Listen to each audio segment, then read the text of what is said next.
kita menolak poligami sama saja kita menghina istri-istri Nabi dan juga Nabi. Mari kita terapkan untuk mau dipoligami dan agar masuk surga, guys. Ucapan orang yang udah nikah diam-diam menjadi istri kedua. Kutu kupret, dengerin nih ya.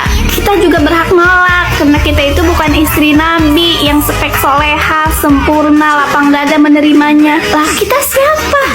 Kita manusia yang sabarnya itu setipis tisu dibagi 7. Menolak bukan berarti menghina istri-istri Nabi.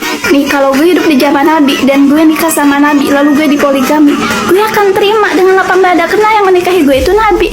Lah lu poligami dengan cara apa? Caranya bagaimana? Bukan dengan cara merebut.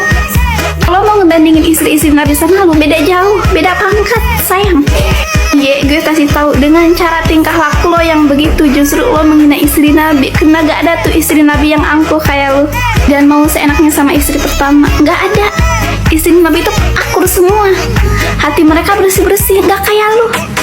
Jadi udah deh, gak usah bawa-bawa agama sebelum semua netizen yang ada di Indonesia ini muak sama lo. Kalau lo mau pakai hukum dalil agama, ngaca dulu ya, jangan asal bicara. Ngaca bagaimana tingkah laku lo, paham?